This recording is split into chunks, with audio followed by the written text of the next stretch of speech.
I'm going to speak about one of the lists in Buddhism. There's all these lists, and these lists used to be very confusing to me, but and now I regard them differently.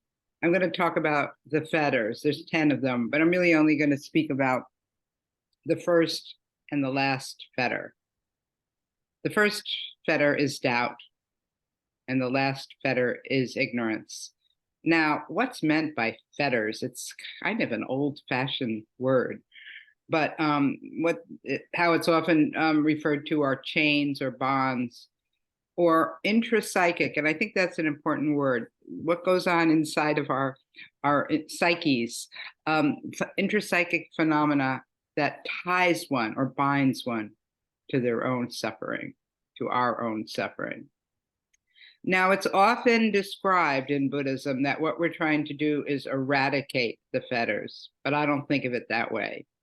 I think of it, or maybe I could say I've experienced it, as more of a wearing away or a lessening of the fetters.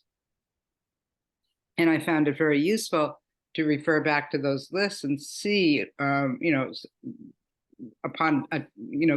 in a while refer back to the list and see maybe how the fetters are lessened a bit. So the first fetter is complete doubt. It's doubt is the translation about the teachings. And the last fetter is the absence of ignorance. And again, I don't think it's the complete absence of ignorance, but it's a great lessening of ignorance. Now, back to the first fetter. We are really firmly on this path, which I think most of us are, when doubt is no longer binding us, when we aren't just like saying, I don't know, this is all for naught, I can't, I don't believe any of it, when it's no longer that much doubt. Not that doubt is necessarily completely gone. There's healthy doubt, which I will speak to a little later in the talk. Well, actually, I'm going to speak to it now and later, because the healthy doubt is when we're curious and really inquiring about the teachings, when it leads to a kind of questioning. And then that kind of questioning, then I believe, leads to a slow wearing away of our ignorance. So in this way, I do think that the first and the 10th fetter are dependent on one another. So that last or 10th fetter, the Pali word for it is a jiva, and often translated, like I said, as ignorance, but maybe I like thinking of it as not knowing. But if we put it into the positive, it's about knowing more. And that's really what we're doing together here at the Daily Online and really at all reflective meditation events, groups, retreats. We're hearing the teachings and we're slowly becoming less ignorant about them, seeing a bit more about these teachings, the dharma. And then maybe most importantly, seeing the dharma as it displays itself in our meditation and in our lives. Now, sometimes we can actually make reference to some of the teachings while we're in meditation, but actually it's usually easier in reflection, but maybe even most potent, perhaps, in the sharing time, because that's what it's all about. It might not look that way, but when teachers are having conversations with you about your meditation, asking questions, we are keeping these teachings in mind. We're asking questions to bring out the dharma that is in your particular meditative experience, to bring it out into greater awareness, into view. You might not know we're doing this some of the time, or maybe most of the time, because we don't usually speak dharma lingo, though we might sometimes tie it in to those concepts, but we are in our thinking and in our questioning. Back to that list of fetters. There's so many lists in Buddhism. At Pine Street Sangha, we've got this chart up in one of the bathroom doors, back of the door, of all the various lists. Maybe not all of them, but a lot of them. And I used to dislike that chart too, but now I find it quite useful.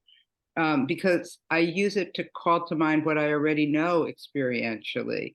It sort of helps me organize or put words to what I already know.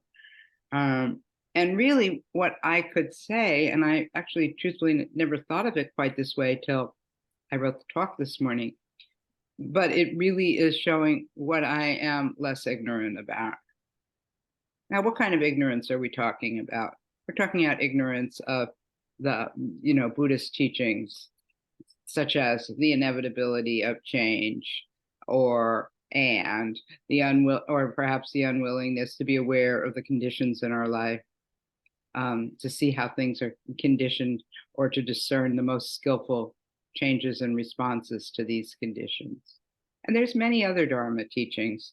If you're a regular, if you come to this or other Dharma events, or if you've read our book, you'll see many other Dharma teachings. These are just a couple. And I do encourage you to listen to the podcast. If this time is hard for you, if it's, if you're unable to come regularly, there's so many teachings in there. I think there might be close to 1,000 Dharma talks now. So if you're new to these teachings, it's also a really good resource. But for myself, I have found it helpful throughout the decades to hear these teachings again and again, because when I hear maybe even the same exact talk, perhaps, but I always like it to be a little different. But when I hear the same teachings, I hear them differently as I know them in my experience. So when we look at the positive angle on this last fetter, the fetter of ignorance, we could understand it as opening to life and to experience, and trusting in our ability to gain and cultivate insight and build a path for ourselves through our direct experience.